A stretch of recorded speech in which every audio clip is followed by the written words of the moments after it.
Hello everyone, welcome to the knowledge box.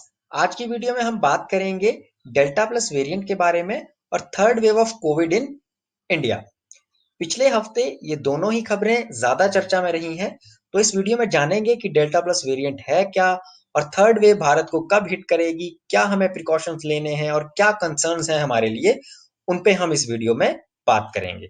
तो चलिए start करते हैं। सबसे पहले बात करते हैं डेल्टा प्लस वेरिएंट के बारे में। डेल्टा प्लस वेरिएंट जो है वो जो प्रीवियस सेकंड वेव में भारत में डेल्टा वेरिएंट जो देखने को मिला था कोरोना वायरस का, उसी की म्यूटेशन है। म्यूटेशन मतलब अपग्रेडेशन है। जो प्रीवियस वीडियो में हमने डिस्कस किया था वो था डेल्टा वेरिएंट जिसने भारत में सेकंड वेव लाई थी। अब उसका म्यूटेशन हमें देखने को मिल रहा है, जिसका नाम जो है साइंटिस्ट ने डेल्टा प्लस रखा है। इसका साइंटिफिक नेम भी है जो रिसर्चेस में दिया गया है, वो है K4179।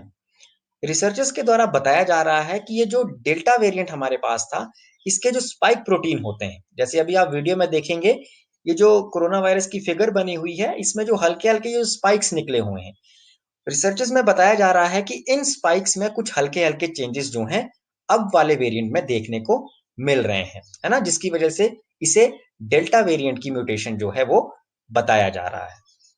अभी भारत में इसे इतना बड़ा कंसर्न माना नहीं गया है, लेकिन साइंटिस्ट रिसर्चर इस पे अपनी पैनी नजर जो है वो बनाए हुए हैं, क्योंकि ये एक ऐसे वेरिएंट का म्यूटेशन है जो कि सुपर स्प्रेडर रहा है और उसने भारत में बहुत ज्यादा तबाही भी मचाई थी। तो ये हमारे लिए एक कंसर्न की बात है और इस पे काम भी बहुत तेजी से हो रहा है। अब ये सबसे पहले जो ये डेल्टा प्लस वेरिएंट जो था, ये यूरोप में ही देखने को मार्च के अंतिम हफ्तों में देखने को ये हमें मिल गया था। वहां पे इसके कुछ केसेस जो थे वो डिटेक्ट कर लिए गए थे। लेकिन अभी अगर हम टोटल नंबर ऑफ केसेस की बात करें जो कि इस वेरिएंट से रिलेट करते हो, तो पूरी दुनिया में अभी तक 123 एक्टिव केसेस जो हैं वो इस वेरिएंट के रिकॉर्ड करे गए हैं। भारत में इसके महाराष्ट्र जैसी कुछ जगहों को मिला के देखें तो वहां पे 6 इसके केसेस जो हैं हमें हमें जो है मिले हैं। तो चूंकि ये एक सुपर स्प्रेडर का म्यूटेशन है, तो इसीलिए इस पे हमें ज्यादा प्रिकॉशियस रहना है, इस पे काम करना है, देखना है कि ये किस तरह से बिहेव करेगा। तो इसीलिए अभी तक ये हमारे लिए कंसर्न का विषय जो है वो बना हुआ है। ओके, सो अब बात करते हैं थर्ड वेव की, क्योंकि थर्ड वेव आने वाली है। रिसर्चेस में इसका पहले से ही जिक्र था कि भारत में भी थर्ड वेव आएगी, जैसे और देशों में भी डिफरेंट डिफरेंट वेव जो थी वो हिट करी थी, तो भारत में वैसे ही थर्ड वेव जो है आने की, अब जो है आने का टाइम जो है वो लग गया है। सो जो हमारे एम्स के चीफ डॉक्टर हैं उन्होंने भी कहा है कि भारत में जो थर्ड वेव आएगी वो बहुत ज्यादा भयानक हो सकती है। तो इसीलिए हमें ज्यादा प्रिकॉशंस बरतनी है, जो हमें प्रोटोकॉल्स बताए जाते हैं उनको हमें फॉलो करना है।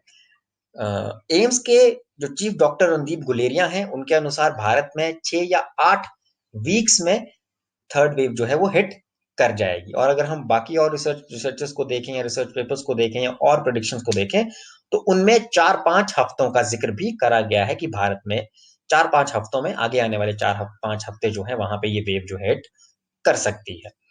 अनुमान लगाया जा रहा है कि जैसे यूके में थर्ड वेव हिट करी थी, कुछ वैसे ही भारत को भी जो थर्ड वेव है वो हिट करेगी। वहां पे भी ऐसा ही हुआ था, सेकंड वेव खत्म होने के 4 हफ्ते बाद वहां पे थर्ड वेव जो थी वो देखने को मिली थी। महाराष्ट्र की जो टास्क फोर्स है जो वहां पे काम कर रही है कोविड पे, उन्होंने भी एक बहुत ही विस्तृत सी रिपोर्ट जारी की है, जिसमें उन्होंने सारी चीजों के बारे में बताया है कि कब भारत में थर्ड वेव जो है हिट करेगी, किस पर्टिकुलर ग्रुप को ज्यादा इंपैक्ट होगा। जिसमें जैसे यहाँ वीडियो में भी हमने लिखा है कि जो लोअर मिडिल क्लास पॉपुलेशन है, इस बार जो वेव आएगी वो उसको ज्यादा हिट करेगी। जिसमें उसके अपने कारण दिए गए हैं, जिसमें अवेयरनेस है, जिसमें वैक्सीनेशन है और जिसमें लैक ऑफ रिसोर्सेज की बात जो है वो करी गई है। तो हमें थर्ड वेव से रिलेटेड जितनी प्रिकॉशंस हमें बताई गई हैं उनको फॉलो करना है, और थर्ड वेव में हमारी सरकारों को भी और हम सबको भी एकजुट होकर इससे अब हमें लड़ना होगा। अब बात करते हैं कि इस थर्ड वेव से हम खुद को बचा कैसे सकते हैं, क्योंकि अब हमारे पास सफिशिएंट डेटा है, बहुत ज्यादा रिकॉर्ड्स हैं हमारे पास बहुत, क्योंकि सेकंड वेव में हमने बहुत कुछ जाना है, समझा है और वहां से हमने सीखा भी है। तो अभी रिसेंट में आप एक नया शब्द सुन रहे होंगे, बिहेवियरल वैक्सीन। ये शब्द बहुत ही चर्चा में है आफ्टर द वैक्सीनेशन। और जितने भी वेरिएंट हमारे पास आ रहे हैं, हमें ये अब हमारे पास इंफॉर्मेशन है कि वैक्सीनेशन होते हुए भी आप जो है वायरस की चपेट में आ सकते हैं।